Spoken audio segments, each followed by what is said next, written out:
de ayer, es imposible en un par de sesiones de este seminario abordar todas las posibilidades de apoyo. A ver, por favor, ayúdenme tantito a que se sienten nuestros amigos, por favor, guardemos un poquito el silencio. Saben, es que como se está transmitiendo por el electrónico, el barullo es el que más se capta, y entonces nuestros amigos en provincia, en los estados en provincia nos están diciendo que se vicia un poquito la comunicación cuando hay muchos sonidos. Entonces, bueno, les decía que es prácticamente imposible en un periodo tan corto presentar todas las posibilidades que el gobierno de la República tiene para apoyar a las organizaciones, a las comunidades, a las personas. Y esto, bueno, es parte solamente muy pequeñita de las posibilidades al respecto. Pero lo que sí, por eso me encanta, y bueno, entiendo el interés que despiertan las presentaciones. Me encanta que avancemos también en este ejercicio de vinculación. No se nos desesperen, por favor. Compartiremos las presentaciones, los contactos, pero además también la asesoría. Quien necesite que les acompañemos en el proceso de identificación de alternativas para sus proyectos, con todo gusto. Para eso estamos aquí en la Alineación. Y bueno, vamos a esta última parte, que es programas de apoyo a proyectos de inclusión social. Con esta vamos a concluir, y además, como les decía ayer, presentaremos finalmente una gran lista de proyectos que desde Cedesol y otras dependencias también hay programas, hay propuestas. Por lo pronto me da muchísimo gusto saludar de nueva cuenta a la doctora María Virginia Rico Martínez, que viene con nosotros cada año. Ella es directora de rehabilitación y nos va a hablar del programa de atención a personas con discapacidad del Sistema Nacional para el Desarrollo Integral de la Familia. Gracias, doctora, por estar aquí con nosotros. Nuestro amigo Agustín López González, él es director de Prevención y Participación Social, y nos va a hablar de la convocatoria pública para la implementación de estrategias de prevención focalizada del VIH y otras infecciones de transmisión sexual. Él viene del Centro Nacional para la Prevención y el Control del VIH-Sida. Y también Mario Alberto, muchas gracias, Mario Alberto Rueda Barrera, él es consultor responsable de atención, promoción y comunicación del Programa Nacional de Financiamiento al Microempresario y a la Mujer Rural de la Secretaría de Economía. Y después ya hablaremos de este listado que nuestros amigos Martín y Tomás van a presentar. Pero por lo pronto entonces vamos a escuchar a nuestra amiga la doctora María Virginia para que inicie este panel. Doctora, por favor. Pues buenas tardes a todos. Muchas gracias al personal de Cedesol por invitarme a este seminario. Y yo les voy a comentar sobre el programa que tiene el Sistema Nacional DIF para apoyar mediante subsidios a los estados y a las organizaciones de la sociedad civil. Primero, como un preámbulo, les comento que el DIF nacional tiene una red de servicios de rehabilitación muy amplia, cuenta con 127 centros de rehabilitación y 1.464 unidades básicas de rehabilitación que se encuentran a lo largo de todo el país y que a través de ellos se brinda atención rehabilitatoria integral a las personas que tienen una discapacidad transitoria o permanente. La siguiente, por favor. Pero aunado a ello, también hay un programa que se dedica a apoyar mediante subsidios, que es el programa S39, atención a personas con discapacidad. La siguiente, por favor. Este programa está sujeto a reglamentación, por lo que cada año se publican estas reglas que van a regir el año que corre. En particular, en este año fueron publicadas las reglas de operación el viernes 29 de diciembre y el 27 de diciembre, que es las que rigen para este año. La siguiente, por favor. Bien, este programa de reglas de operación abarca dos elementos. Uno, pues primero, otorga atención integral para las personas con discapacidad y que se refiere al otorgamiento de subsidios para la ejecución de proyectos. Considera la participación de los sistemas estatales y municipales a través de los sistemas estatales y las organizaciones de la sociedad civil. La siguiente, por favor. ¿Cuál es el objetivo de este programa? Contribuir a que la población con discapacidad mejore su calidad de vida mediante acciones que promueven su inclusión social a través de la implementación de proyectos. Este programa tiene una cobertura nacional mediante la coordinación y concertación entre los sistemas estatales, los sistemas municipales, el Sistema Nacional DIF y las organizaciones de la sociedad civil. La siguiente, por favor. ¿Cuál es la población objetivo de este programa? Son las personas con discapacidad, preferentemente aquellas que se encuentran en situación de pobreza, que son atendidas por el Sistema Nacional, los sistemas estatales, los sistemas municipales y las organizaciones de la sociedad civil. La siguiente, por favor. Los beneficiarios de este programa son los beneficiarios primarios, son asimismo los sistemas estatales, los municipales y las organizaciones de la sociedad civil, aunque los beneficiarios últimos es la población con discapacidad. La convocatoria de este programa es una convocatoria abierta a partir de la publicación de la regla de operación y su vigencia es anual. Preferentemente los proyectos se podrán presentar durante el primer trimestre del año. Es importante recalcar que este año es un año muy particular porque, como mencionaron anteriormente, existe la ley electoral, tenemos que ayudar mucho a esto y por eso se está haciendo todo lo posible por recabar ya las propuestas de estos tres niveles de gobierno y las organizaciones de la sociedad civil, para que podamos ya contar en este mes de enero con todos los proyectos para que se pueda erradicar el recurso financiero por lo más pronto posible, que podamos concluir no en diciembre, sino se espera que en julio o agosto ya podamos terminar estos proyectos, la ejecución de los proyectos. Bueno, ¿qué se requiere para que como organización de la sociedad civil podamos incluirnos a estos proyectos? Pues primero, que la organización cuente con una clave única, que su objeto social sea congruente con el objetivo de este programa, contar con recibos fiscales que reúnan los requisitos específicos, estar registrado en el Directorio Nacional de Instituciones de Asistencia Social. Eso se hace a través de la Dirección General de Profesionalización de la Asistencia Social del Sistema Nacional DIF. La siguiente, por favor. ¿Qué elementos participan en este programa? Pues tenemos a una instancia normativa, que es la Unidad de Asistencia e Integración Social, una instancia coordinadora, que es la Dirección General de Rehabilitación, la cual representa, y una instancia ejecutora, que pueden ser los sistemas estatales, los sistemas municipales y las organizaciones de la sociedad civil. La siguiente, por favor. Bien, estas reglas de operación cuentan con vertientes, es decir, con diferentes vertientes que especifican en qué a qué áreas pueden aplicarse estas reglas de operación. La primera se refiere a acciones en la salud para la atención a personas con discapacidad.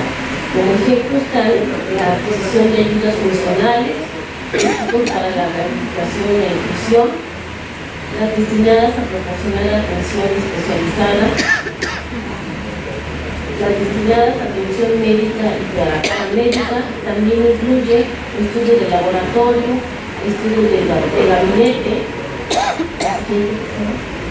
También otra vertiente es la promoción de la salud y prevenir la discapacidad. Aquí como ejemplo está un proyecto donde se hicieron tamices neonatales para prevenir problemas como el recién nacido y estudios prenatales también. La otra vertiente son las acciones de infraestructura y equipamiento para la atención a personas con discapacidad. Ellos incluyen la remodelación de los centros y unidades de atención y rehabilitación. Por ejemplo, estamos viendo la adecuación de un baño que tiene que tener los adecuados, las barras de apoyo, el lavabo en una condición que pueda alcanzar una persona en silla de ruedas, o también la reconstrucción de infraestructura como las rampas que estén adecuadas para que pueda tener acceso a una persona con discapacidad. La siguiente. La otra vertiente son las de operación y equipamiento de los centros, de instituciones y unidades básicas de rehabilitación. Por ejemplo, la adquisición de equipo como electroencefalógrafos, electromiógrafos,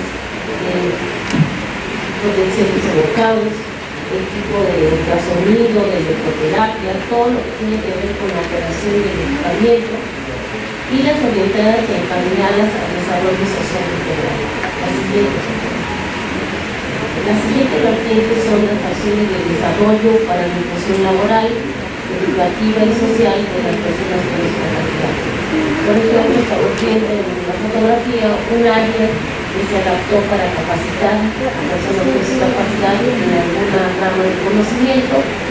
La otra podría ser para la adquisición de sillas de ruedas deportivas, de sillas de ruedas específicas para la danza, actividades para el desarrollo educativo, cultural, recreación, deporte. Por ejemplo, aquí entra la programación de los Juegos Nacionales sobre sillas de ruedas, está contenida en esta reunión. La siguiente, por favor.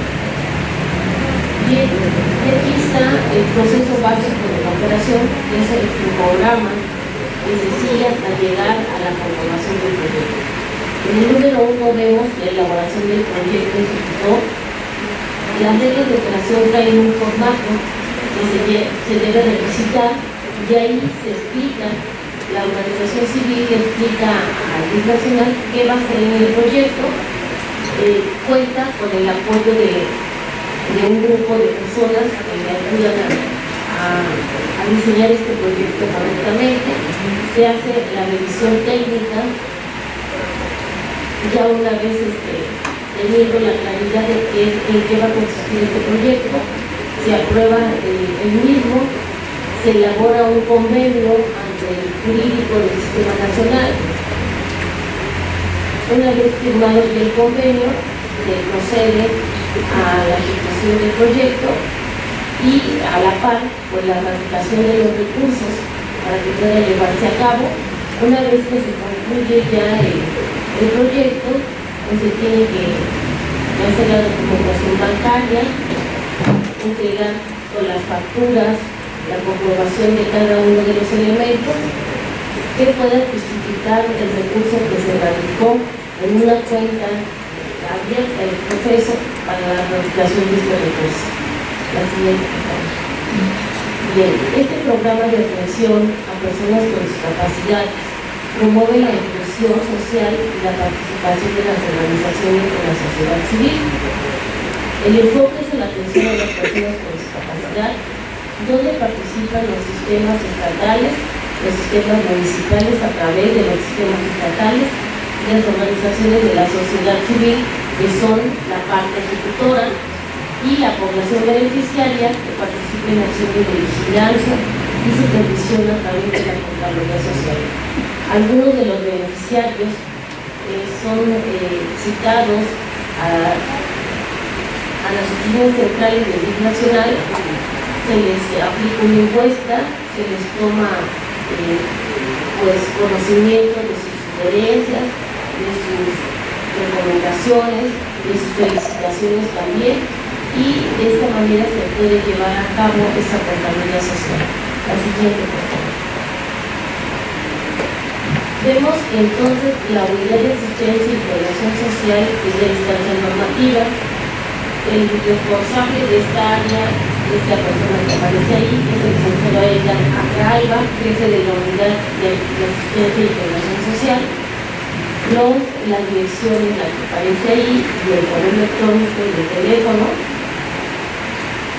Ahí es donde se tienen que entregar los proyectos que ya fueron propuestos por cada una de las organizaciones para que puedan revisarse. La siguiente, por favor. Una vez que la UAI revisa, ¿no? Una vez que la unidad registra este proyecto, lo envía a la Dirección General de Rehabilitación. La siguiente, por favor.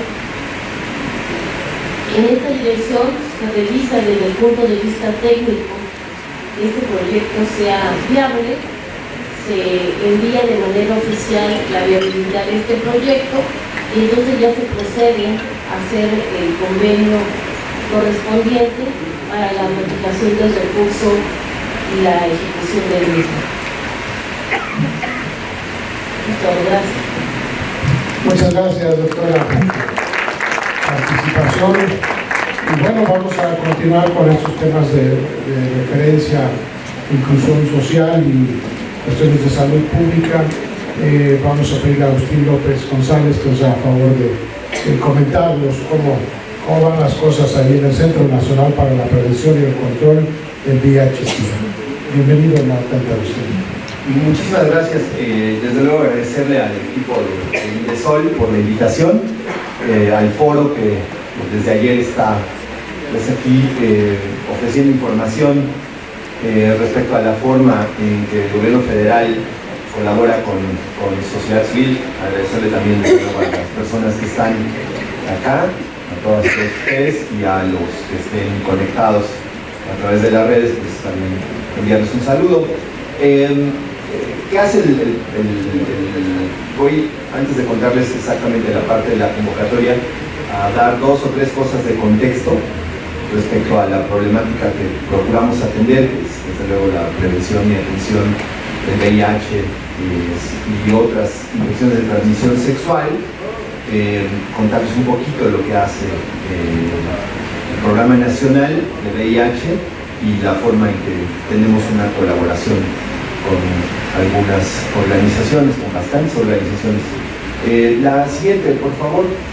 Bueno, esto que ven ustedes ahí es una suerte de mantra para nosotros que trabajamos en el VIH, ¿no? Es nuestras metas del país, son metas acordadas a nivel internacional. Nosotros en este país tenemos más o menos, estimamos con datos epidemiológicos, que hay unas 180,000, 190,000 personas que viven con VIH, pero no todas lo saben, ¿no? Entonces, nuestro primer reto es alcanzar por lo menos el 90% de las personas que viven con VIH diagnosticadas. Estimamos alcanzar en los próximos años, pues ya muy pronto, para el 2020, identificar a unas 170, 171,000 personas. Nos faltan todavía muchas por identificar. Esto hablo a nivel nacional en todos los sistemas, tanto la seguridad social, el IMSS, el ISSSTE, las Fuerzas Armadas, Pemex. Nosotros deberíamos como país tener entonces identificadas pues, por lo menos al 90% de las personas que viven con VIH. De esas personas que viven con VIH deberíamos tener, eso es lo que esperamos, al que el 90% estén en tratamiento, es decir, que ya estén vinculadas a los servicios de salud y que reciban pues sus medicamentos antirretrovirales y la información correspondiente. Es decir, estimamos tener unas 153,900 personas en tratamiento para el año 2020 y que lo que sigue es que de esas personas que están en tratamiento, que su carga viral, la expresión médica, que el nivel de virus que está en su sangre sea prácticamente indetectable. Como saben, pues el VIH es una enfermedad incurable, pero si hay las medidas de tratamiento, pues se puede vivir con una condición francamente óptima desde luego extender la vida prácticamente hasta los promedios que tenemos en México de más de 70 años para hombres y mujeres. Claro, entonces nuestra labor como programa nacional y en colaboración con los programas estatales es justamente impulsar y fortalecer los procesos de detección, de tratamiento y carga viral indetectable. Sin embargo, vemos otras más cosas, ¿no? La siguiente, por favor. En este esquema, bueno, esta lógica le llamamos a lo anterior la cascada de la atención, insisto, detectar, tratar y que este tratamiento sea efectivo, pues hay muchas más cosas que hacer, ¿no? Le haríamos a este proceso de la detección y el tratamiento, pues todo el proceso de prevención, ¿no? Es decir, para nosotros es identificar cuáles son las poblaciones más afectadas por el virus. Sería lo primero, ¿sabes? Este país, en los más de 30 años que tenemos de epidemia, pues ha cambiado y pues es poco común encontrarnos casos en población, se llama población en general, sino que más bien está focalizada en ciertas poblaciones. Fundamentalmente en hombres que tienen sexo con otros hombres, siempre aclaro este concepto. Aquí hay algunos colegas familiarizados con esto, porque pues trabajan con nosotros, por ahí Abreu Capsida y algunos más, la Perla, entre otros. Son organizaciones que conocen este término muy usual, HSH, hombres que tienen sexo con otros hombres, y que no abarca estrictamente o exclusivamente a hombres gays, sino que sí, desde luego, hay una base importante de hombres gays, que se declaran gays, pero también hay hombres que tienen prácticas con otros hombres y que eventualmente, bueno, más bien que plantean una vida heterosexual, en pareja, que tienen hijos, pero que también tienen experiencias con otros hombres. A veces, digamos, con algún nexo afectivo, no siempre, a veces con un tema clientelar, un trabajo sexual. Entonces, bueno, nuestro marco está ahí con los hombres que tienen sexo con otros hombres. Con las personas que se inyectan drogas, también no es que no exista en el país, pero sí está más focalizada el riesgo en ciertas zonas, particularmente en Ciudad Juárez, en Tijuana, en Mexicali, en la Franja Norte, y cada vez encontramos más lugares hacia el centro del país, en Guanajuato, entre otros estados. Entonces el tema de usuarios de personas que se inyectan drogas por el intercambio de jeringas es elevada la incidencia en esas poblaciones. Las personas que hacen trabajo sexual, ¿no? También, más hombres que mujeres. Hoy tenemos muchos más casos de VIH en hombres trabajadores sexuales. Las mujeres que hacen trabajo sexual son de las poblaciones que menos se infectan. No quiere decir que no estén en riesgo. Y las personas trans, las personas trans, particularmente mujeres trans, y si además hacen trabajo sexual, bueno, pues tenemos ahí nuestras poblaciones, lo cual nos deja de lado, digamos, otros grupos vulnerables, mujeres embarazadas, de comunidades rurales o de difícil acceso a servicios de salud, mujeres que viven con VIH y que están embarazadas, pues necesitamos, por supuesto, tomar medidas para evitar la transmisión de madre a hijo, ¿no? Entonces, coloco este tema, ¿por qué? Porque bueno, son las poblaciones en las que trabaja prioritariamente el programa nacional, los programas estatales, y conocemos muy claramente que el acceso a esas poblaciones para muchos temas informativos de detección, de entrega de insumos, pues la institución difícilmente lo logra, ¿no? Por ejemplo, los picaderos de intercambio de uso de drogas inyectables, pues prácticamente solo logramos llegar para el intercambio de jeringas a través de sociedad civil, de organizaciones. Muchas de las organizaciones que trabajan con personas trans, pues están vinculadas a nosotros, ¿no? Y es natural porque hay un acercamiento, digamos, de lenguaje cultural, incluso que forman parte de la misma problemática, que no tiene la institución. Entonces, por ahí para nosotros es importante la colaboración.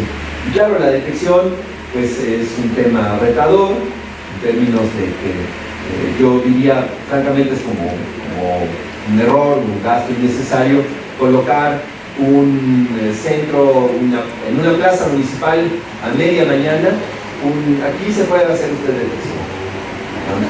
Siempre hay este estigma de si yo hago la prueba es porque me porté mal, ¿no? Francamente, pues, no vamos a tener mucho éxito. Pero estamos colocando con sociedad civil muchas experiencias de detección. Por ejemplo, en el metro de la Ciudad de México, en ciertas estaciones hay un éxito rotundo en la cantidad de personas que se hacen la detección. Y desde luego, bueno, lamentablemente estamos encontrando casos y vinculando a los servicios. Es un tema estratégico que muchas veces se hace, bueno, estamos teniendo una experiencia importante desde hace ya bastantes años en colaboración con sociedad civil. La siguiente, por favor. Bueno, nos parece además importante, ahí están las poblaciones, decir que hay 3 ejes en nuestros proyectos, ¿no? Además de estas lógicas de instrumentación.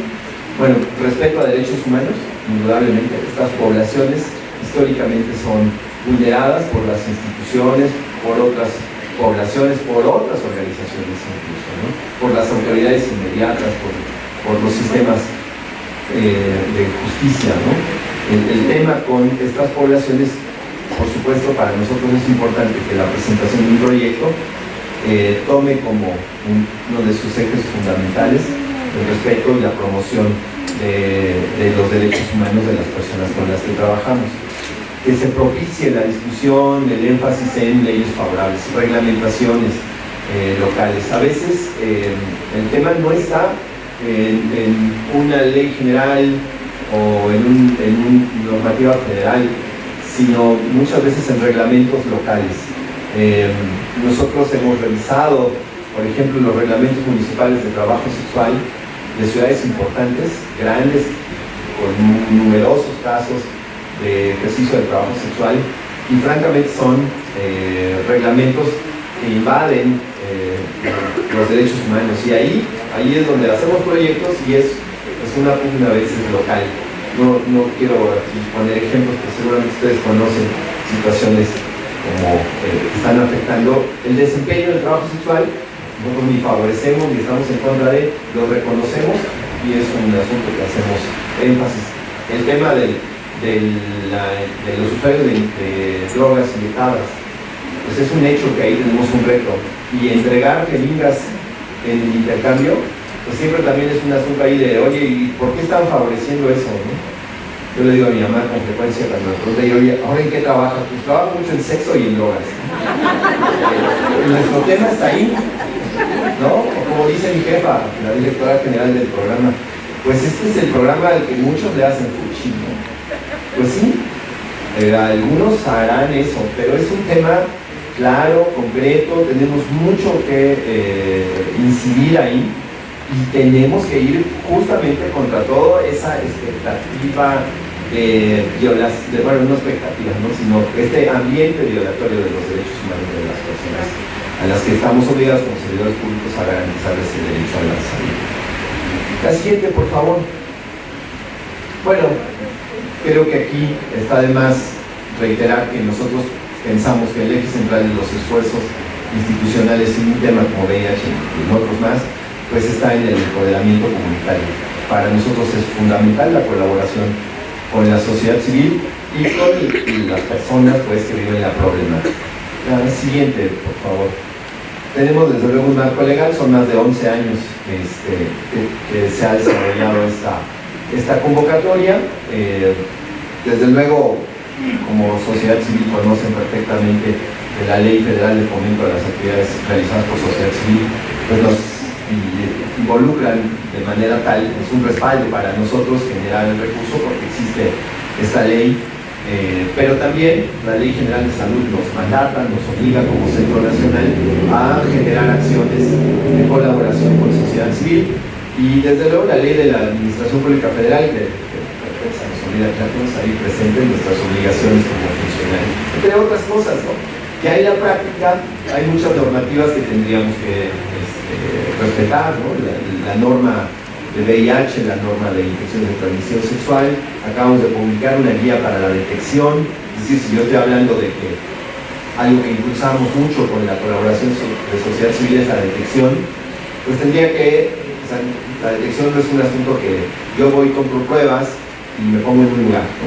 Tenemos que tener unas habilidades técnicas básicas, tampoco es algo imposible, pero hay que tener un conocimiento básico del uso de la prueba, pero también, pues, respeto a la confidencialidad. Las pruebas no pueden ser obligatorias, son voluntarias. El manejo de la información hay que hacerlo con respeto a, no solo a la ley general, desde luego hay que respetarla, sino también, pues, a las decisiones de las personas. No podemos encontrarnos un caso y luego ir a perseguirlo a su casa y decirle, oye, es que tu caso, oiga señora, vengo a buscar a este muchacho que se hizo la prueba, ¿y qué cree? Vengo a darle una noticia. Esto nos pasa. Entonces tenemos que ser muy cuidadosos con el tipo de acciones que apoyamos, con los que colaboramos. Entonces para nosotros es clave que las organizaciones que buscan estos recursos, pues, tengan trayectoria, experiencia en el trabajo de prevención, detección. La siguiente, por favor. Bueno, la Secretaría de Salud impulsa, rápido, este esquema lo voy a tratar de explicar de manera muy rápida. Tenemos un recurso importante, me parece a mí, dedicado exclusivamente a este tema. Anualmente estamos asignando poco más de 100 millones de pesos. Es una cantidad importante específicamente para trabajar en prevención de VIH, prevención, detección oportuna, vinculación a tratamiento, con estos énfasis en estas poblaciones, no excluyendo otras poblaciones, pero sí con un énfasis mayor en hombres que tienen sexo con otros hombres, hombres que tienen sexo con otros hombres, personas que se inyectan drogas, personas trans y poblaciones vulnerables, como son mujeres embarazadas, omití algunos importantes también, personas migrantes o en situación de movilidad poblacional, personas en reclusión, en trabajo sexual o las agresiones sexuales o las relaciones consensuadas en prisiones, pues también desde luego implican una situación de riesgo. Tenemos entonces que trabajar sobre esos temas. SENSIDA, el Programa Nacional de VIH, está incrementando estos esfuerzos desde hace varios años. Comenzamos con un fondo pequeño, me parece que ahora más de 100 millones anuales, pues es una cantidad importante. Tenemos el recurso a través de una convocatoria pública que está pronto, espero yo un poco antes de alrededor de la mitad de febrero estará publicada. Colaboramos, este recurso está dirigido a sociedad civil exclusivamente, no hay fondos para nadie que no tenga todos los requisitos que marca la ley, por supuesto, que no nos deba comprobaciones de años pasados, que esté al orden en sus informes ante el INDESOL, desde luego, que no lo tenga por ahí boletinado la Secretaría de Hacienda, porque ustedes saben que también estamos alineados al ejercicio claro y transparente de los recursos. Una vez que el recurso es recibido por alguna organización, tenemos esquemas de monitoreo y supervisión, pero les voy a contar un poquito más a detalle del tema de los proyectos. La que sigue, por favor. Tres objetivos centrales hemos manejado en los últimos años de la convocatoria y no va a variar para este año. Dar respuesta comunitaria y social a los efectos del VIH y otras infecciones de transmisión sexual. Para nosotros es central eso. Desde luego el fortalecimiento de las organizaciones, ¿no? Este recurso es un tema sensible para la detección, para la prevención, para la información a las poblaciones, pero también siempre aspiramos a que las organizaciones con estos recursos tengan capacidades, que incrementen sus capacidades, fortalezcan las medidas que existen. Y pues esto, si ustedes detectan un caso, por ejemplo, pues, yo les preguntaría qué sigue, ¿no? O sea, se quedan con él, ustedes lo atienden, le dan el medicamento, desde luego que no. Hay que vincularlo a los servicios de salud. Entonces, esta relación que en muchos casos existe, pues con estos recursos se fortalece. Haría una acotación, y ustedes lo saben bien, sociedad civil y gobiernos no necesariamente vamos siempre de la mano, no siempre vamos en miel sobre hojuelas, hay muchas tensiones, ¿no? Al final yo no estoy aquí como para juzgar el papel de cada uno, pero muchas veces asignar un recurso a una organización en una entidad que esa organización está criticando el trabajo de un programa estatal, pues es un asunto muy sensible, ¿no? pero conociendo que hay diferencias, pues también vemos que esta posibilidad de recurso puede favorecer la colaboración y eso, pues de alguna manera, suavizar la comunicación, la colaboración. Ahora, si de cualquier manera están las tensiones y la organización es aquella que históricamente nos ha garantizado un acceso a poblaciones, pues aunque se enseñe la lengua, nosotros otorgamos el recurso. Sí hay esta situación. Pero hay algunas cosas, particularmente vincular un caso positivo a un servicio. Si no existe la colaboración, es difícil que nosotros financiemos proyectos donde no hay diálogo para esos procesos. Pero digamos que hay otras cosas que hacemos. Del lado de las poblaciones, pues ven lo que ya he mencionado por lo menos 2 veces, qué poblaciones prioritariamente nos interesan y donde vemos que las organizaciones tienen, pues, desde luego, retos. La siguiente, por favor. Tipo de categorías en las que trabajamos. Bueno, información y entrega de insumos de prevención. ¿Qué tipo de insumos? Pues desde luego condones, lubricantes, condones masculinos y femeninos, en algunos casos jeringas. A veces, aquí no voy a entrar en detalles, pero cuando uno trabaja con estos temas, con la sociedad civil, y la gran cantidad de cosas que llegan a solicitar, cuando uno llega de nuevo a un programa como ese, es que requiero papel, ¿cómo se llama en el que usamos como para envolver fruta en cocina, ¿no? Se me fue el nombre de este papel, muy delgadito. ¿El de Gapa? Ese papel delgado así transparente. Y cuando me dicen, es que vamos a pedir un rollo, primer año de licencia, primeros meses, es que compramos ese. Confieso que yo como eso para qué. Ya luego les voy a contar para qué se usa. Pero la traducción son barreras bucales. Ah, bueno, ya uno se empieza a imaginar. Oye, y es que vamos a comprar algunos dildos, ¿no? Pues está fácil, ¿no? Para la demostración del uso del condón. Oye, vamos a comprar determinada bisutería. ¿Por qué? Bueno, porque resulta ser atractivo para la hora de dar una plática. Es un pequeño regalo, es un estímulo a las personas que asisten a una sesión informativa. Y así por el estilo hemos hecho catálogos de lo que se puede financiar, de lo que no se puede financiar. Reducción de daños, que es el tema de usuarios de drogas. Prevención positiva, ya para las personas que viven con VIH tenemos proyectos para que fortalezcan sus capacidades, no dejen de acudir a los servicios y para que las relaciones con sus parejas sean informadas y protegidas. Transmisión vertical, decía yo, el tema de mujeres embarazadas con VIH.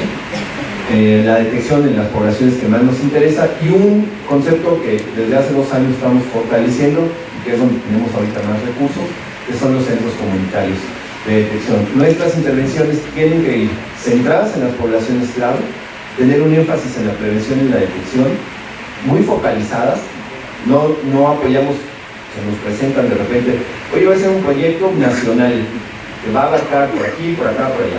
Ese tipo de proyectos no los financiamos. Si tú me dices, yo estoy en Campeche y quiero hacer un proyecto en Ciudad del Carmen, te voy a ir a perseguir para darte el recurso. No tenemos proyectos en Ciudad del Carmen, Campeche, y es, por ejemplo, un lugar donde cada año tenemos más y más nuevos casos. Algo está pasando en Ciudad del Carmen, algo no estamos haciendo bien con los servicios de salud, lo estamos informando, y por supuesto estamos tomando algunas medidas, pero desearíamos una respuesta comunitaria en esas zonas. No la tenemos. Tampoco puedo yo ir y decir, vamos a formar una hacia allá, pero yo recomendaría que si viene alguien por ahí de Ciudad del Carmen, pues ponga ojo en eso, ¿no? Por ejemplo, focalizadas geográfica y ideológicamente, enfoque de derechos humanos, no discriminación, género, y bueno, siempre procurando un involucramiento de las personas afectadas. Si un proyecto me dices, es que está participando activamente la gente a la que yo quiero llegar, y lo demostramos, es un proyecto que vamos a financiar. A veces no están bien escritos para los ojos de algunos revisores, pero un proyecto que está llegando a una población clave y que está diciendo hay involucramiento, pues podemos desde luego ponderamos valores ahí, y eso de acercarse a las poblaciones es un puntaje alto. Ya luego vemos que suena bien, pero ya ese acercamiento es importante. Ya me queda poco tiempo, yo creo que voy a ir nada más a la última lámina. La que sigue. No, regresen aquí, por favor. Ahí.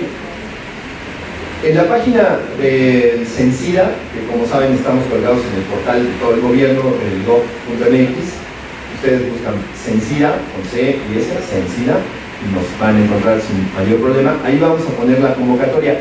Las convocatorias de años pasados están ahí, entonces si algunos no la conocen, revise las recientes, no va a cambiar mucho la de este año. Tiene vinculado una guía para elaborar los proyectos de prevención, mucho de ello, por supuesto, lo hemos retomado la experiencia con Indesol. Nosotros tenemos un registro en línea, hay una plataforma que se llama SMAP, igual si ustedes le dan Google SMAP, en el SMAP están las guías, están los materiales, están las experiencias previas. Por transparencia estamos obligados a publicar resúmenes y demás, van a ver el tipo de proyectos que se han estado financiando. Cada año recibimos, abrimos la convocatoria en febrero, damos más o menos unos 20 días, pero si llegamos al proyecto 300, ahí cerramos. Entonces, si alguno está interesado, yo recomiendo que se registre temprano, porque pues hay bastantes organizaciones interesadas en el tema, y esos 300 los estamos llegando antes de la fecha, ¿no? Ahí hay una alineación que les sugerimos del proyecto, presupuesto, poblaciones, programa, tipo de participantes. La documentación solicitada pues no es diferente a la que en otros proyectos van a ver, en otros financiamientos. Si una organización está al orden de Indesol, lo más seguro es que está al orden con nosotros, ¿no? Claro, si tuvieron un recurso previo de cualquier año, no hay exclusión. Todas las organizaciones que hayan tenido financiamientos en años previos pueden aspirar a esto. Si hay alguna exclusión, en todo caso, es cuando son organizaciones recién creadas, ¿no? Si se crearon hace pocos días, prácticamente les decimos que esperen al año siguiente. Pero más de un año, generalmente sí pueden. Si han obtenido su plumi un año hacia atrás, no hay problema a que apliquen. Hacemos hasta 2 financiamientos por organización, generalmente las más aventajadas en experiencias a las que les damos posibilidad de más financiamiento. Los fondos son importantes, creo yo. Escuchaba la primera mesa de educación temprano y me decía, ojalá yo creara un proyecto de 60,000, sería un poco más fácil la comprobación. Traemos un promedio de 700,000 pesos por proyecto. Los evaluadores pues nos apoyan muchos colegas del gobierno federal, académicos, programas estatales, compañeros del Indesol. Procuramos un proceso transparente, público, que nunca está exento de polémica, ¿no? Desde luego, a estas alturas del año generalmente soy guapo, pero después de los resultados la regresa por ahí una que no sale. Pues muchísimas gracias y un rato más y ahí Sí, como disculpas. Qué interesante y bueno, esta incidencia que tenemos las organizaciones en el territorio nacional, pues realmente nos llama a reflexionar sobre estos asuntos. Ahora que estamos trabajando también con las organizaciones que atienden población migrante, pues es un tema que habría que considerar de manera muy puntual. Y los chicos de retorno también, ¿no? Es decir, la gente nuestra que está regresando a Estados Unidos, no porque sean portadores ni mucho menos, sino como acciones educativas de prevención, de atención, ¿no? Y desde luego, si hay casos, pues hay que analizarlos. Pero bueno, este es el asunto de ver este tipo de convocatorias que también en nuestras comunidades, aunque nuestro objeto social no aparezca que somos gente que atiende el tema, pues sí están atentos a lo que sucede en las comunidades, ¿no? Bueno, pues entonces ahora vamos a invitar a Manuel Alberto Rueda Barrera. Él nos va a hablar del Programa Nacional de Financiamiento al Microempresario y a la Mujer Rural, y después pasamos una sesión de preguntas y respuestas previo a la presentación que van a hacer mis compañeros aquí en Indesol. Mario Alberto, muchísimas gracias por estar con nosotros. Adelante. Hola, ¿qué tal? Muy buenas tardes, espero que se encuentren muy bien. Voy a tratar de ser un poco breve, ya que nos estamos acercando a la hora de la comida y yo creo que ya todos traemos hambre, ¿no? Primero que nada, agradecer a Indesol por la invitación y literal voy a dar un giro de 180 grados sobre las pláticas que se han dado, porque nosotros somos la Secretaría de Economía, nosotros impulsamos a las microempresas o a los micronegocios. De acuerdo al INEGI, un micronegocio es aquel que tiene entre 1 y 10 trabajadores en el negocio. Pero nosotros nos especificamos o nos especializamos en aquellos negocios que no tienen acceso a la banca tradicional. Seguramente nos hemos acercado con un banco a pedir un crédito para iniciar o hacer crecer nuestro negocio y no se nos ha sido posible. Es por esto que el Gobierno de la República, desde hace más de 16 años, generó el PRONAFIM. El nombre completo es el Programa Nacional de Financiamiento al Microempresario y a la Mujer Rural, pero como está muy largo, prefiero decirle PRONAFIM. Nosotros somos de la Secretaría de Economía y si podemos pasar a la siguiente filmina, les voy a platicar un poquito de qué es el PRONAFIM, cuáles son los apoyos a la población objetivo, algunos criterios de selección para las organizaciones, porque tenemos una convocatoria para la incubación de actividades productivas, es decir, para las famosas incubadoras, y les voy a presentar algunos talleres que tenemos para la población para que conozcan más sobre estos servicios de microfinanzas. Si podemos pasar a la siguiente. Nosotros, como les platiqué, somos un programa de la Secretaría de Economía que otorga servicios de microfinanzas con mejores condiciones a las existentes en el mercado, a aquellos microempresarios y microempresarias. El tema es que nosotros lo realizamos a través de intermediarios financieros que son como pequeños bancos, que el que más van a conocer y que seguramente lo han visto en carteles, en autobuses o demás, es el de Compartamos Banco, en donde dan microcréditos grupales e individuales, y ahorita voy a hablar de eso. Pero con nosotros están otro tipo de intermediarias o pequeños banquitos, como me gusta decirle, que también se dedican a otorgar financiamiento para proyectos productivos. ¿Qué quiere decir? Para negocios, ya sea pequeños o grandes, porque un microcrédito va desde los 500 pesos hasta los 80,000 pesos. Sé que muchas veces hay otro tipo de necesidades que superan estos 80,000 pesos, sin embargo, como les platiqué, nosotros tratamos de apoyar a la microempresa, aquella que apenas está generando un puesto de aguas, una vulcanizadora, una cafetería, y no es peyorativo el tema, sino que simplemente tienen que ir paso a paso en su financiamiento para poder llegar a montos más altos. Si podemos pasar a la siguiente. Entonces, como les platiqué, nosotros trabajamos con intermediarios en donde buscamos encontrar objetivos en común. El principal objetivo que nosotros tenemos es incrementar la productividad de la microempresa. Un dato duro que es bastante importante es mencionarles que más del 94% de las empresas en México son micronegocios, por lo cual nosotros tenemos que apoyarlos con nuestros aliados estratégicos, que son las intermediarias, y que ojalá alguna organización que esté presente por aquí también nos pueda ayudar en la parte de incubación de actividades productivas. Si podemos pasar a la siguiente. Entonces, ¿cómo lo hacemos? Nosotros otorgamos financiamiento o líneas de crédito o fondeo a las microfinancieras, pero también otorgamos subsidios a las organizaciones para que ellas a su vez brinden mejores servicios de microfinanzas. Nosotros, por nuestro contrato constitutivo, no llegamos directamente a aquel microempresario que abrió un micronegocio, más sin embargo se tienen que acercar a estas intermediarias y organizaciones, y ahorita les voy a decir cómo. Si podemos pasar a la siguiente. Siguiente. Perfecto. Nosotros en el PRONAFIM tenemos los apoyos a la población objetivo, que es, como les mencioné, aquellos microempresarios que quieren iniciar o hacer crecer su negocio. Apoyo a las organizaciones mediante convocatorias, y ahorita voy a ahondar en el tema, y apoyo a las intermediarias microfinancieras. Este no lo voy a tocar a tal grado porque como en su figura jurídica tienen que tener la posibilidad de otorgar y recibir financiamiento, es otro tipo de figura a la que nosotros llegamos y son las que piden las líneas de crédito. Si podemos pasar la siguiente. Nosotros, como les platiqué, mediante financiamiento y subsidios a organizaciones, ofrecemos microcrédito con acompañamiento. ¿Qué quiere decir esto? Nosotros estamos impulsando el microcrédito que se acompaña de capacitación financiera y empresarial con un solo objetivo: tomar mejores decisiones financieras y empresariales en los negocios y en el manejo del crédito. También nosotros incentivamos la incubación de actividades productivas. Aquellos microempresarios que tienen una idea y que la quieren aterrizar a través de un plan de negocios, nosotros, mediante organizaciones especializadas, realizamos este tipo de incubaciones. También, como programa de la Secretaría, realizamos talleres informativos. Estos talleres son para concientizar y sobre todo para presentar los productos que se tienen de microcrédito y de estas organizaciones que incuban para desarrollar sus negocios, así como la participación en ferias y eventos. Ahorita les voy a platicar de un evento que le tenemos mucho cariño y que ojalá nos puedan acompañar a mediados del año. Siguiente, por favor. Siguiente.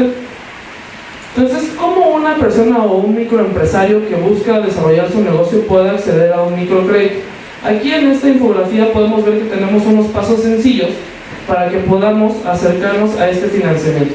Primero, nosotros también formamos parte del portal único que es gov.mx. Tenemos que ingresar a nuestra página y dentro de la página existe un apartado que se llama microempresarios. Ahí tenemos que ubicar las microfinancieras con cobertura en su localidad. Es bien importante decirles que cada microfinanciera tiene sus requisitos y condiciones, por lo que tenemos que ponernos en contacto con varias de ellas para conocer cómo operan, pero sobre todo cuál se adapta a nuestras necesidades, para que después nosotros podamos identificar cuál es el microcrédito y el monto que nos podrían otorgar para poder desarrollar nuestro negocio. Es importante mencionar y reiterar que los créditos no son para consumo, no es para los 15 años, no es para comprar la tele, es para desarrollar el negocio, para pintar el local. Muchas veces también nosotros tenemos los negocios en la casa, entonces también se puede para ese tipo de financiamiento. Ahí abajo pueden encontrar el teléfono para si quieren acercarse a nosotros y nosotros con todo gusto les podemos decir qué microfinancieras se encuentran en nuestra localidad. Siguiente. Actualmente existen dos tipos de microcrédito. Muchas veces nosotros conocemos el típico que es el individual, en donde nosotros somos avales o damos algún tipo de garantía para este tipo de financiamiento. Pero desde hace varios años, el profesor Mohamed Yunus creó el microcrédito solidario, que es un microcrédito en donde más de 2 personas se juntan y se vuelven solidarios entre ellos mismos. ¿Qué quiere decir eso? Quiere decir que si yo me junto con ella y de repente pedimos un crédito, pero ella la deja de pagar, yo voy a tener que pagarlo. Es un tema de solidarismo, por lo cual estos grupos se forman entre personas conocidas y de hecho tenemos grandes resultados. La cartera vencida del microcrédito es menor al 5%. ¿Qué quiere decir? Que entre nosotros nos ayudamos para poder llegar a cubrir estos montos de financiamiento. Este microcrédito solidario básicamente le da mucho énfasis a la mujer, ya que lamentablemente en el país no hemos tenido este desarrollo de financiamiento a las mujeres, y con este microcrédito solidario que creó el profesor Mohamed Yunus podemos llegar a que la mujer pueda desarrollar su negocio, pero más que la mujer, la microempresaria, que todos sabemos que las cabezas de familia aquí en México dependen de eso. Siguiente. Como les mencioné, las condiciones dependen de cada institución microfinanciera. Son montos específicos, existen periodos o plazos de pago. Normalmente un microcrédito se paga semanalmente, más sin embargo existen otras condiciones y las garantías de los microcréditos. Afortunadamente no es como un banco. Un banco te pide una garantía hipotecaria, un aval, etc. El microcrédito es lo que nosotros le llamamos el crédito a la palabra. Obviamente hay algunas intermediarias que tienen muchísimos más requisitos que otros, por eso les invitamos a que comparen cuál es la que más se adapta a sus necesidades. Sí me gustaría reiterar, porque estoy seguro que va a ser una de las preguntas posterior, que el microcrédito es un poco más elevado en cuanto a tasas de interés que el banco, y solo con un tema: como son montos pequeños, pero también no existen estas garantías que pide el banco, existe un mayor riesgo para la persona que presta, y por ende la tasa de interés tiende a incrementar. Estamos hablando de tasas promedio del 3% mensual al 5%, dependiendo de cada intermediaria, más sin embargo, el costo de oportunidad de no poder solicitar este financiamiento es que tenemos que empeñar algo, es que tenemos que ir con el agiotista de la calle, por lo cual este tipo de sector se creó para atender esta demanda de aquellas personas que no son susceptibles de un crédito de banco. Siguiente. En la parte de la incubación de actividades productivas es para las organizaciones especializadas que se dedican a la incubación o las famosas incubadoras. Nosotros, mediante convocatorias, le solicitamos a que las organizaciones que ya tienen experiencia en esta incubación realicen un plan de negocio para los proyectos que presentan, definan un modelo de negocio, los ayuden a acceder a financiamiento público y o privado y les desarrollen un entorno favorable para la comercialización de sus productos y para integrarlos a cadenas productivas, es decir, que entre ellos se vendan, que le vendan a una empresa mediana para que la mediana la venda a la grande, etc. Siguiente. Como les mencioné, estas convocatorias son dirigidas a las organizaciones. El año pasado apoyamos más de 3.500 proyectos productivos que presentaron las organizaciones de toda la República. También nosotros le dimos un enfoque a la población con menos oportunidades de acceder a capacitación, que normalmente trabajan en la informalidad, es decir, nosotros no necesitamos que la empresa tenga un RFC o que tenga algún tipo de apoyo porque apenas se va a incubar. Uno de los temas es incentivarlos hacia la formalización y el plan de negocios les va a enseñar este tipo de elementos que una incubadora que normalmente lo hace ya es parte de su proceso.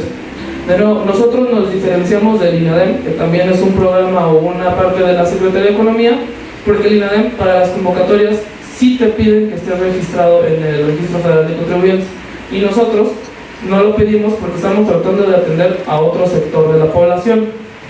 El apoyo destinado por el programa es de hasta el 95% del costo total del proyecto y el monto a otorgar se define o se designa en cada convocatoria.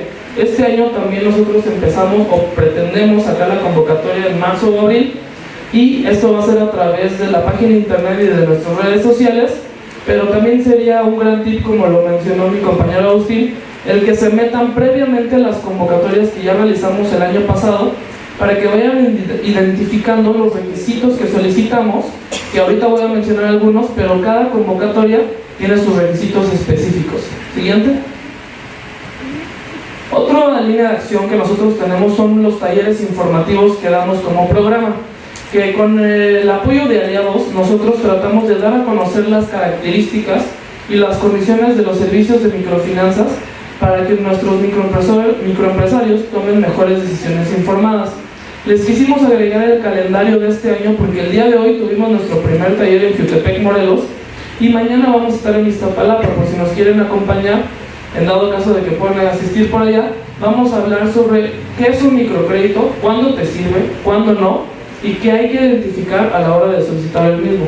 Más sin embargo, nosotros vamos a hacer 20 talleres en toda la República Mexicana, por si nos pueden acompañar en alguno de ellos. Siguiente. La otra línea de acción es la participación en ferias y eventos. El año pasado, el 29 y 30 de julio, realizamos una feria que se llamó o denominó Feria Pronafin, en donde durante 2 días en el Palacio de los Deportes llevamos a nuestros microempresarios que hayan recibido un microcrédito o que se hayan incubado a que vendieran sus productos al público en general. De hecho, la entrada es gratuita y queremos invitarlos para este año para que también asistan con nosotros, porque nosotros llevamos más de 300 microempresarios que vendieron sus productos y tuvimos excelentes resultados, como son más de 16,000 participantes o asistentes al evento, más de 3.2 millones de ventas en conjunto, y tuvimos área de capacitación para aquellas personas que querían impulsar su desarrollo de los negocios. También tuvimos expertos en la materia, así como un área de comida para que toda la familia se divirtiera. Este año tenemos pensado realizarlo alrededor de finales de julio, principios de agosto. Es un evento gratuito y podrían conocer la diversidad de los productos que tenemos en toda la República Mexicana. Cabe mencionar que este apoyo es para aquellas personas o microempresarios que ya recibieron financiamiento con recursos del programa o que se incubaron a través de un proyecto productivo de la convocatoria de incubación. Siguiente. Para las organizaciones, estos son algunos de los requisitos de incorporación para que puedan participar en las convocatorias.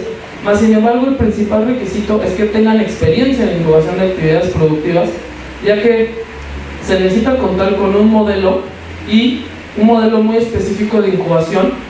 Y seguramente otra de las preguntas van a ser que si tienen que estar avaladas por el INADEM. No, más sin embargo se les da puntos adicionales en caso de que tengan este aval por el INADEM. Pero nosotros, tratando de incentivar que un mayor número de organizaciones participe, somos un tanto más flexibles en la parte de los requisitos para las organizaciones. Siguiente. Esta es la información del Pronafin, de la Secretaría de Economía. Ahí van a poder encontrar nuestra página de internet, nuestras redes sociales, somos bastante activos, nuestro correo electrónico y el contacto telefónico, para que si tienen alguna duda, sugerencia, queja, son más que bienvenidas. Y lo único que nosotros estamos buscando es que en coordinación con el sector de microfinanzas y con las organizaciones como el día de hoy se encuentran aquí presentes, podamos brindar mejores servicios de microfinanzas a los y las microempresarias de México. Muchas gracias. Gracias a ti, Mario Alberto. Muy interesante. Bueno, ahí tuvimos que tocar este tema. Aparentemente no tiene que ver con la inclusión, pero lo pusimos aquí porque precisamente va dirigido a este sector que no tiene o no se le pide el aval como se le pide en otras instancias. No es tan riguroso para el acceso y por eso es que lo consideramos también como una forma de inclusión social. Así es de que bueno, espero que les haya despertado alguna inquietud.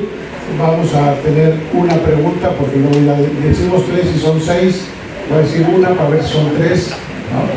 No, con todo gusto. Quien quisiera preguntarle a nuestros ponentes el día de hoy, aquí vamos, Beatriz, ya casi me lo aprendo de ti. Beatriz quiere preguntar algo. ¿Alguien más? Allá está otra mano, Daniel. Ya lo vi a Daniel Zapata, por allá está. ¿Quién más por aquí? Tony, yo te conozco y te quiero mucho y lo sabes. Qué bueno que estés aquí con nosotros, Tony. Bueno, empezamos con Betty, por favor. Gracias. Mi pregunta es para el director Agustín. Si en el caso de que quisiéramos participar, tiene que ser por estado. Nosotros estamos en el norte del Estado de México, pero colindamos con el estado de Hidalgo, donde está Tula, Tepeji del Río, y también hemos trabajado mucho en conjunto con estos municipios como asociación. Entonces es sí ver la manera de que pudiera ser en los dos estados. ¿Quién más? ¿Quién dijo? Iba Daniel. Bueno, tenemos las 3, está Daniel y luego Tony. Sí, Daniel. Buenas tardes, Daniel Zapata, Comunícase. Mi pregunta es hacia la doctora María Rico, del DIF Nacional. Se habló de que el DIF está muy enfocado hacia el sector de la discapacidad. Se habló también de que, bueno, hay una vertiente laboral, pero mi pregunta es la siguiente. Los apoyos del DIF y los programas del DIF Nacional se quedan únicamente hacia el rubro asistencial o, por ejemplo, pudiera también un proyecto productivo enfocado hacia los discapacitados participar, porque bueno, a nosotros muchas veces el sector de la discapacidad se nos cataloga como ese grupo que solo está para recibir, pero bueno, yo creo que en algún momento los discapacitados podemos ser este sector que pudiera tener la potencialidad de ser útil y beneficioso para nuestro entorno y para nuestra comunidad. Gracias. Muchas gracias. Y acá Tony, querida, por favor, hasta acá vamos a pasar. Gracias, Martín.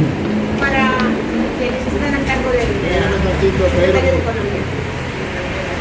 Una pregunta que tengo sobre los programas que se estuvieron haciendo de préstamos con el proyecto o con la idea de Julius, no era Julius, que acabas de mencionar, el hindú. Yunus, el profesor Mohamed, justo. Mira, hicimos un proyecto en el estado de Oaxaca, en la Mixteca, y nos dimos cuenta que pues, es un proyecto interesante, dando recursos. Lo hicimos con mujeres. Y fíjate que hicimos la formación de pequeñas empresitas, desde las cocineras que hacen tortillas, porque les hacía falta con un pequeño recurso para que hicieran su pequeña organización y pudieran registrarla en el municipio que era de Tlaquepaque. Bien, esto fue muy interesante porque sí funciona, sí, siempre y cuando sean personas con muy poquitos recursos, y sí funciona con la comunidad indígena. Hicimos un experimento con quienes tienen más recursos de la misma región, pero ya para carniceras, mujeres que tienen más recursos. Y fíjense ustedes que funciona con quienes tienen menos recursos, responden mejor los más pobres, las mujeres más pobres e indígenas, que las que están en proceso de transición económica. Y estos proyectos valdría la pena, en mi opinión, poderlos considerar. No se hacen estudios al respecto de seguimiento y de las bondades que se van dejando en el camino y los vamos perdiendo. Y mi pregunta específica es: ¿tienes algún estudio de estos tipos de programas? y si se pueden seguir haciendo programas con estas, en las comunidades rurales, con préstamos, con este recurso financiero. Esa es la 1. Y la 2, bueno, pues las juventudes añejas, digamos, personas de mi edad, no tenemos donde descansar o pasar nuestros últimos, donde residir a esta edad. Vemos que, y yo lo tengo por experiencia, que he estado revisando los lugares de residencias, entre comillas, no hay normatividad, no hay ley, no hay política pública. Entonces, estaba haciendo un pequeño programita de residencias para juventudes añejas, pero con mocedades, con jóvenes también. Es muy importante que las instituciones, y valdría la pena repensarlo, empecemos a hacer recursitos en los estados, piloto, con fórmulas creativas de vida, en donde no solamente estén los viejos, estén los jóvenes apoyando, como ocurre ya en algunos países europeos, en Holanda, en Alemania. Hay lugares que están haciendo esto y se necesita tanto de la parte privada como del Estado. Ustedes también podrían ver este tipo de proyectos, podríamos ver este tipo de proyectos con ustedes. Muchas gracias, Toño. Y una última, por favor. Sí. Mi pregunta es muy cortita. Gracias. Va en torno a la compañera de DIF, la servidora pública de DIF. ¿Cuál sería el mecanismo por el sistema de DIF municipal para recibir un apoyo para lo que es la enfermedad de la gonadrosis, que es el desgaste de las rodillas? El medicamento cuesta alrededor de 700 pesos. Es un medicamento especializado, solamente hay 2 marcas a nivel nacional. ¿Y cuál sería el mecanismo? ¿Cómo me puedo acercar yo o cuál sería el mecanismo con el DIF municipal para recibir este tipo de pues, financiamiento hacia este medicamento? Ya lo he visto cómo se ha hecho programas con el DIF municipal. Quisiera saber si tú me puedes responder esa pregunta. Como no, muchas gracias. Y aquí ahora sí cerramos. De este lado, Martín. Caminar, por favor. Hasta el fondo y atrás.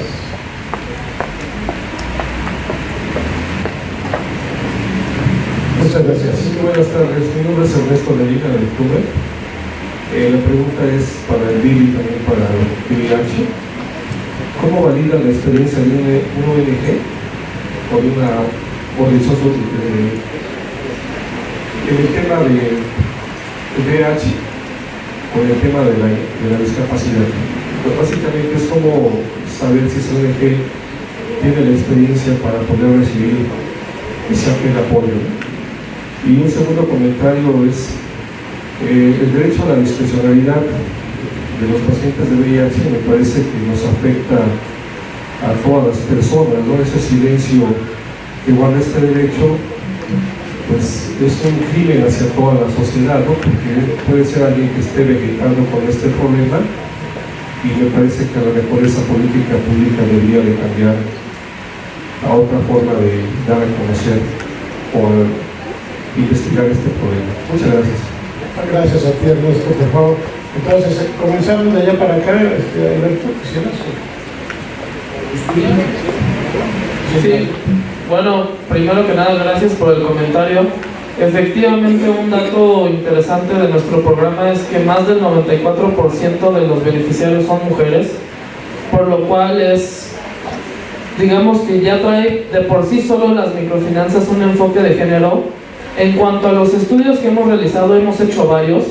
Actualmente realizamos uno que es el estudio de segmentación de nuestra población, en donde de acuerdo a ciertas características identificamos clústeres o grupos en donde pudimos ver cuáles eran sus necesidades de desarrollo económico, para que a partir de ahí pudiéramos detonar una política pública que ya está en proceso en beneficio de estos microempresarios. Y justamente identificamos que se necesita acompañar el microcrédito con capacitación, disminuir las tasas de crédito, llegar a aquellas zonas donde actualmente no existen servicios financieros tradicionales, como mencionaban en Oaxaca, y acompañar el microcrédito con ahorro, un tema que todavía no es tan común aquí en México y que es de demasiada importancia, porque la mayoría de los microempresarios que vamos a visitar nos dicen que utilizaron el microcrédito para una emergencia, lo cual no hubiera sucedido si hubiéramos tenido este ahorro, que a veces es un tanto complicado, pero que de poquito en poquito se puede ir realizando,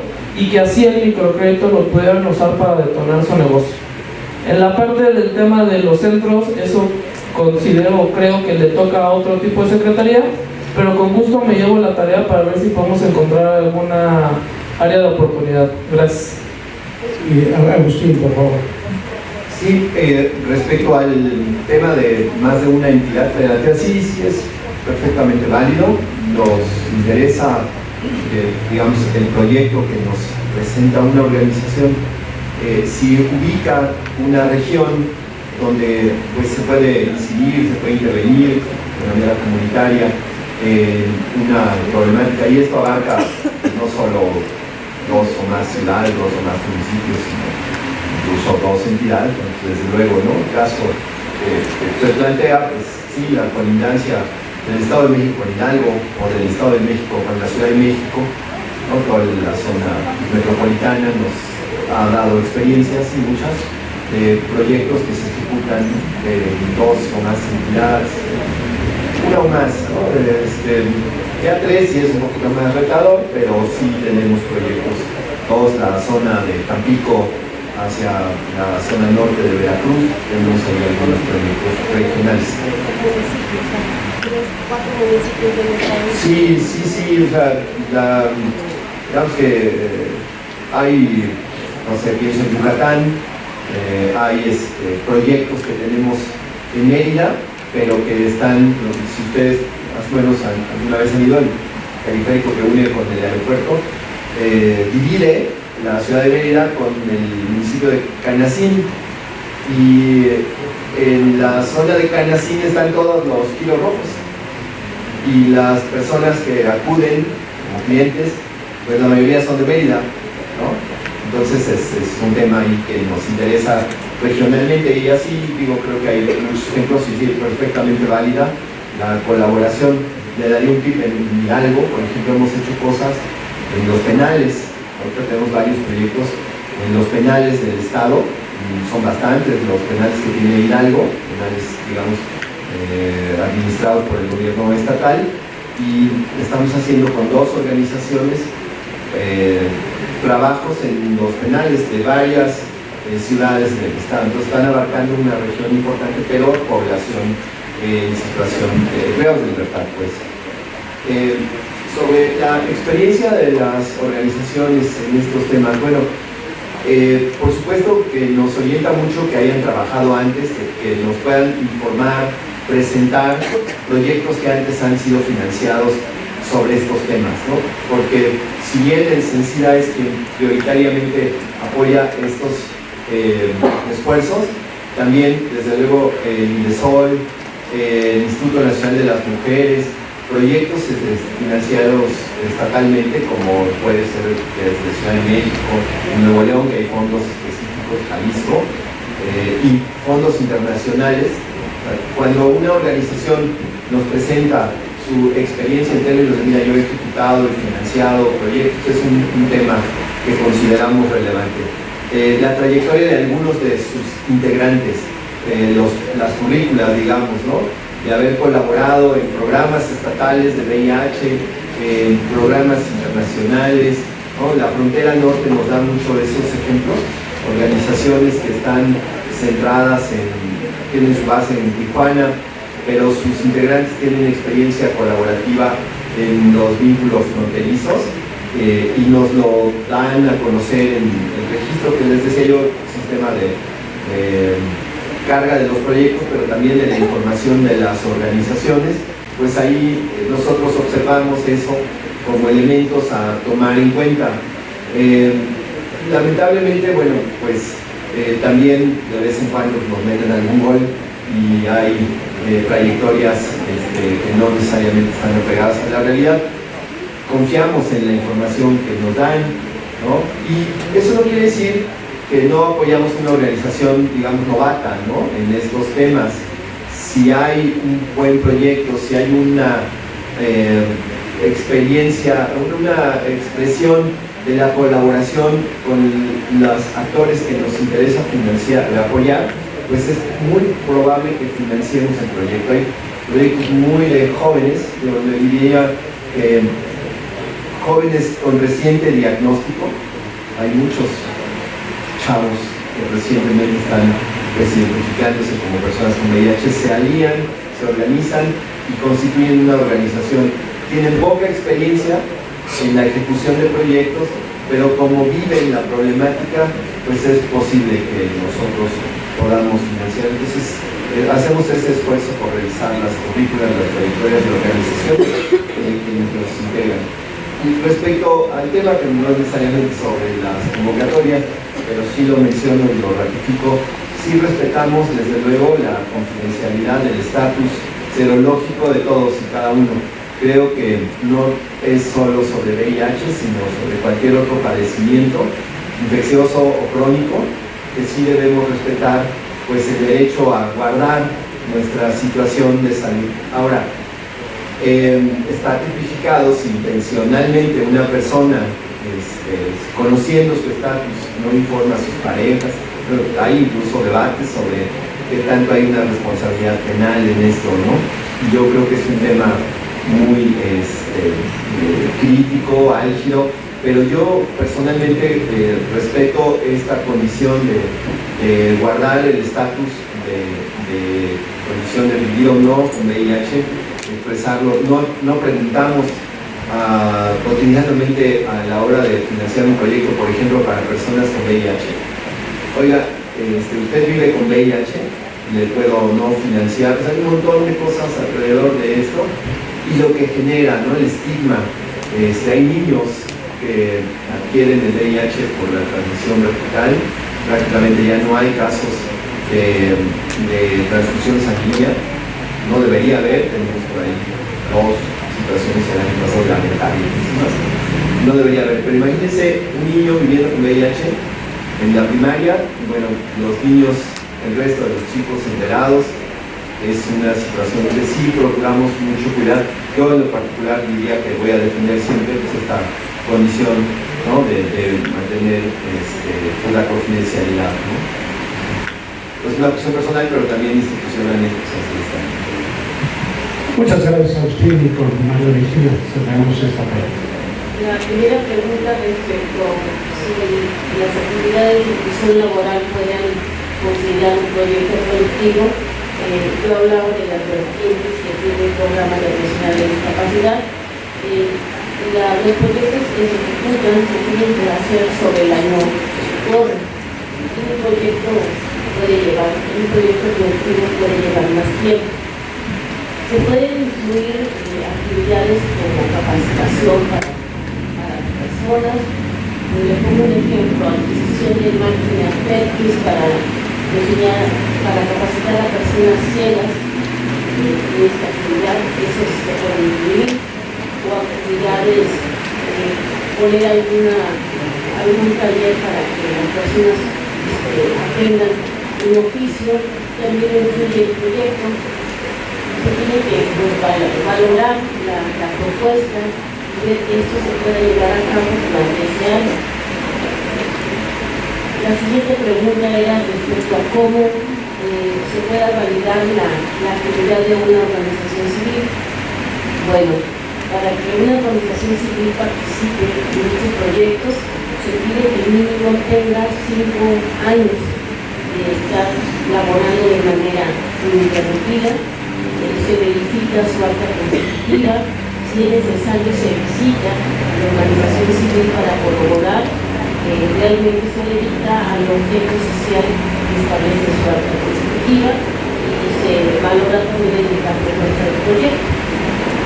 Y la última pregunta que le hacía respecto a si los municipios tienen algún programa para adquirir medicamentos, y un poco que la persona pregunta, yo le diría que los municipios tienen un presupuesto muy reducido para apoyar las actividades de compra de medicamentos. En particular, los centros de rehabilitación se encuentran en las capitales de los estados o ciudades grandes y de esta manera se llevan a cabo algunas veces protocolos de investigación donde los laboratorios apoyan para la adquisición de los medicamentos y llevar a cabo las investigaciones. Esta es la única vía que se me hace a mí más factible donde se puede adquirir un medicamento gratuitamente, porque los municipios tienen muy poco presupuesto y lo dedican a otras situaciones de más impacto aún. Muy bien, pues muchísimas gracias. Vamos a despedir a nuestro panel. Les agradecemos muchísimo por haber estado con nosotros, compartiendo también su trabajo. Y vamos a tener ya no receso porque ya estamos sobre el tiempo, pero vamos a tener Martín, Tomás, ya estamos puestos para que vamos a ir cerrando con esta parte en la que nos van a compartir brevemente una serie de información también. Pásale, Tomás.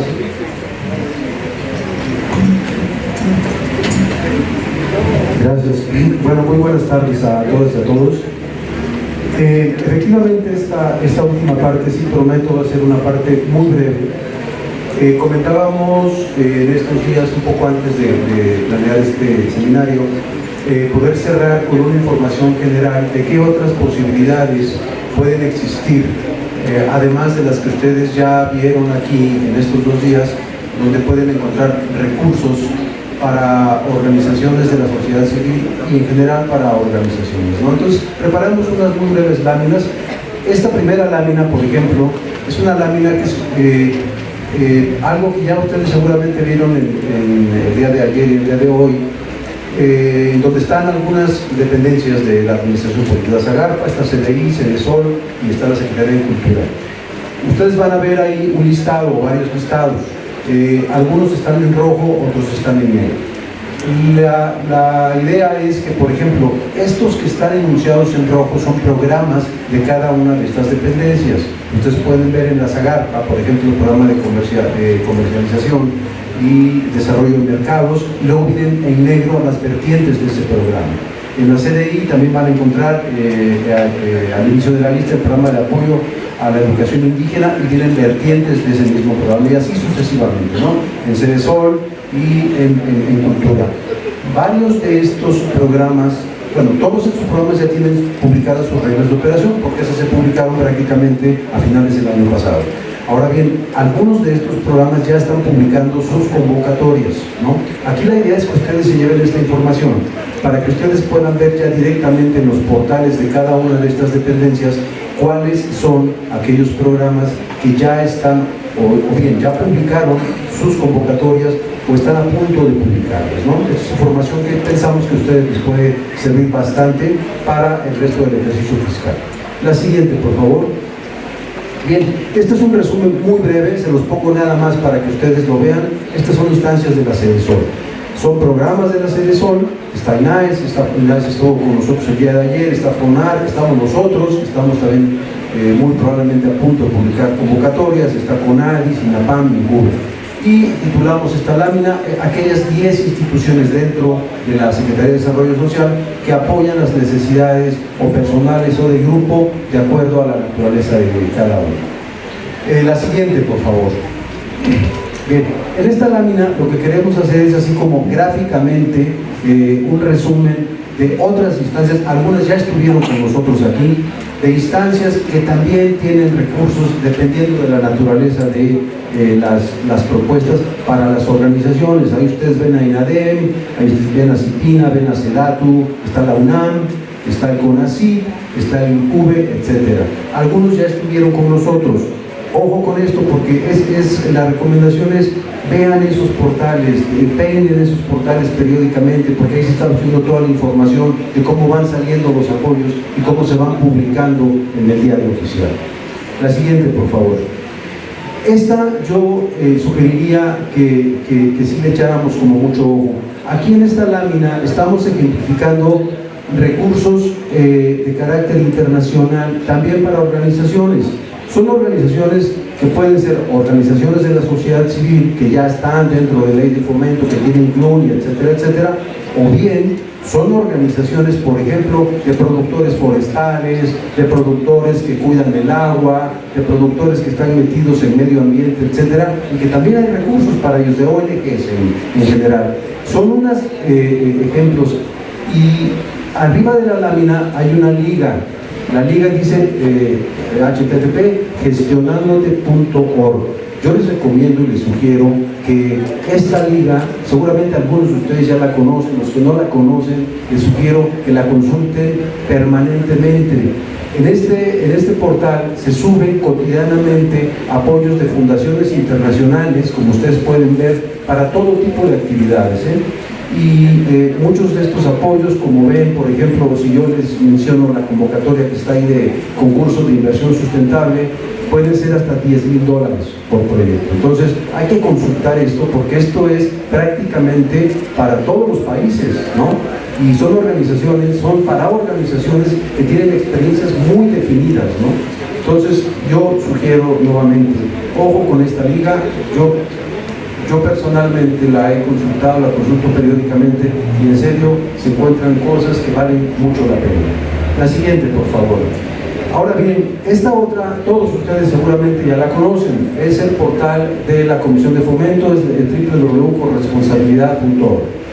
La pongo por lo siguiente: si ustedes ven en un costado una flecha azul, en ese cintillo usualmente se van subiendo también por compañeras nuestras aquí del Instituto, convocatorias tanto de programas de la Administración Pública Federal como los que mencionaba en la lámina anterior, de organismos internacionales o fundaciones, ¿no?